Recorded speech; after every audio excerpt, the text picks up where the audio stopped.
అస్సలాము అలైకుం వరహమతుల్లాహి వబరకాతు. సోదరులారా, నేను మీ మొహమ్మద్ ఖాలిద్. ఈరోజు మనం చెప్పబోయే విషయం ఏంటంటే, అల్లా మనల్ని పుట్టించింది దేనికోసం? ముందుగా మనం ఖురాన్ని చూసుకున్నట్లయితే సూరే అజ్జారియాత్ సూరే నంబర్ 51 ఆయత్ నంబర్ 56, వమా ఖలక్తుల్ జిన్న వల్ ఇన్స ఇల్లా లియఅబుదూన్. అంటే అల్లా జిన్నులని మరియు మానవులని పుట్టించింది కేవలం ఆయన ఆరాధన కోసమే. అంటే ప్రతి మనిషి పుట్టిన కారణం ఏంటిది, అంటే దాని పర్పస్ ఏంటిది? ఈరోజు మానవుడు ఎట్లా అంటే, పుట్టిన తర్వాత వాళ్ళ తల్లిదండ్రులు ఏ విధంగా ఉంటే ఆ విధంగా మారుతారు. ఎవరైతే ముస్లిం ఉంటారో వాళ్ళు ముస్లింలుగా పెంచుతారు, ఎవరైతే వేరే వేరే హిందువులు కానీ క్రైస్తవులు ఏ విధంగా ఉంటారో ఆ విధంగా పెంచుతూ ఉంటారు అన్నమాట. అయితే ముఖ్యంగా మనం చూసుకోవాల్సిన విషయం ఏంటంటే, నమాజులు అనేది ఈనాడు సమాజంలో ఎంతగా అవలీలంగా వదిలేస్తున్నారంటే సోదరులారా, ప్రతి వ్యక్తి ఎక్కడ కూడా ఏది కాని పరిస్థితి నమాజుల గురించి బోధిస్తూనే ఉంటున్నారు. సూర నంబర్ 2 ఆయత నంబర్ 153 మనం చూసుకున్నట్లయితే, ఓ విశ్వాసులారా, సహనం మరియు నమాజ్ ద్వారా సాయం అర్థించండి, అల్లా సహనం పాటించే వారికి తోడుగా ఉంటాడు. అంటే మీరు నమాజ్ చెయ్యండి, నమాజులను స్థాపించండి. ఖురాన్లో చాలా సందర్భాల్లో వా అకీముస్సలా అని చాలా సందర్భాల్లో ఖురాన్లో ఉంది సోదరులారా. అయితే ఎవరైతే నమాజ్ చదవరో వాళ్ళ ఇంట్లో బరకత్ ఉండదు సోదరులారా. ఎవరైతే నమాజ్ చదవరో వాళ్ళ ఇంట్లో సుఖంగా ఉండరు, మనిషి మనశ్శాంతిగా ఉండడు.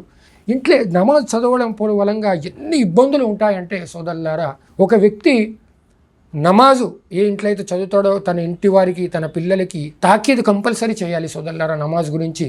అదేవిధంగా మనం మరొక హదీస్ను మనం చూసుకున్నట్లయితే నసాయి హదీస్ నంబర్ 103, దైవ ప్రవక్త ముహమ్మద్ సల్లల్లాహు అలైహి వసల్లం ఈ విధంగా బోధించారు, నమాజు చదవడం వల్ల విశ్వాసి స్థానాలు ఉన్నతంగా అవుతాయి. అంటే ఒక విశ్వాసి యొక్క స్థానం అంటే మనిషి దగ్గర భక్తి అనేది చాలా ఉన్నతంగా అంటే మంచిగా ఉంటాడు సోదరులారా. అయితే నమాజ్ చదవడం వలంగా ఎన్నో చెడు కార్యాలను కూడా మనం దూరంగా ఉంటాం.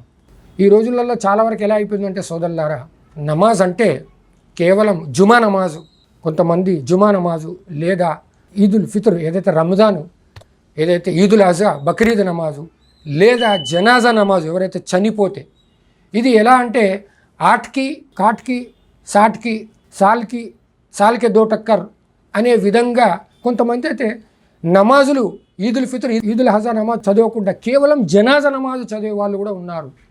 చాలా వరకు జుమా నమాజ్కి వస్తారు, ఖచ్చితంగా జుమా నమాజ్కు ఖచ్చితంగా ఉంటారు. ఇప్పుడు మనం చూసుకున్నట్లయితే మనకు రంజాను మనకు అయిపోయింది, అంటే రంజాన్ వెళ్ళిపోయింది. రంజానులా ఏ విధంగా అయితే రంజాన్ నెలలో ఏ విధంగా అయితే ఎంతగా ఇబాదత్ చేస్తారో 5 పూటల నమాజు ఖచ్చితంగా మస్జిద్లో వచ్చి నమాజ్ చదువుతారు. రంజాన్ అనేది ఒక టీచింగ్ లాంటిది, ఖచ్చితంగా దాంతో మనం ఎంతో తీసుకోవాల్సిన సోదరులారా. కానీ మనం రంజాన్ నెల మాత్రమే మనం నమాజు చదివి రంజాన్ నెలలో మాత్రమే మనం ఫర్జ్ చేసుకుంటున్నాం నమాజులు, తర్వాత మనం వదిలేస్తున్నాం. ఖాళీగా కడుపులు ఉన్నప్పుడు నమాజ్కు వచ్చారు, తర్వాత ఖాళీ కడుపులు అయిపోయిన తర్వాత మస్జిద్కు దూరం అయిపోయారు. సోదరులారా, ఎంత దురదృష్టకరమైన విషయం అంటే మనం ఆలోచించాలి. జంగులో కూడా ప్రవక్త వారు ఈ విధంగా బోధించారు, జంగు సమయంలో కూడా నమాజును వదిలేసేవారు కాదు, జంగు సమయంలో కూడా. కానీ మనం అవలీలంగా నమాజులు వదిస్తున్నాం. అజా అవుతుంటుంది, నమాజ్కి వెళ్ళే టైంలో కూడా మనం పనులలో బిజీ అయిపోయి ఉంటాం సోదరులారా. మన నమాజ్ వదిలేసి మనం ఏదైతే సంపాదించినో దాంట్లో బరకత్ కూడా ఉండదు సోదరులారా. అదేవిధంగా మనం సూరే ముదస్సిర్ మనం చూసుకున్నట్లయితే ఖురాన్లో జహన్నమీలను కొంతమంది అడుగుతారు, మీరు ఎందుకు ఇలా ఉన్నారు అంటే, మేము నమాజ్ చదివేలా కాదు, అందుకే మేము నరకంలో మేము ఉన్నాము అని అంటారు సోదరులారా. అంటే నమాజ్ చదువుకోవడం వలంగా నరకంలో ఉండిపోతాం సోదరులారా. ముందుగా మనకు ప్రశ్న జరిగేది నమాజ్ గురించే సోదరులారా. మన నమాజులను మనం కాపాడుకోవాలి. కేవలం నమాజులనే కాదు, నమాజ్తో పాటు తఖ్వా, ఇఖ్లాసు, మంచి నడవడికలు, మంచి పద్ధతులు, ఎదుటి వ్యక్తి మీద జులుం చేయడం కాదు, ఇవన్నిటినీ దూరంగా ఉంచి నమాజ్తో పాటు ఏదైతే కలిమా, ఏదైతే నమాజ్, ఏదైతే రోజా, ఏదైతే జకాత్, హజ్ అంటే మన దగ్గర డబ్బు ఉంటే మాత్రం మనం డబ్బు ఉంటే ఖచ్చితంగా వెళ్ళాలి. జకాత్ కూడా డబ్బులు ఉన్న వాళ్ళు ఖచ్చితంగా తీస్తారు. మనకు ఉన్న దాంట్లో కూడా మనం జకాత్ కానీ సదకాలు కానీ మనం తీయాలి. రోజా అయితే ఖచ్చితంగా మనం ఉండాలి. రంజాన్లో మనం రోజాలు ఉంటాము. రంజాన్ తర్వాత కూడా ఏదైతే కొన్ని రోజాలు నఫిల్ రోజాలు కూడా మనం ఉండడానికి ప్రయత్నం చేయాలి. ఉపవాసికి ఒక స్వర్గం ఒక ద్వారమే ఉంది, బాబు రయ్యాన్ అంటారు ఆ ద్వారం పేరు.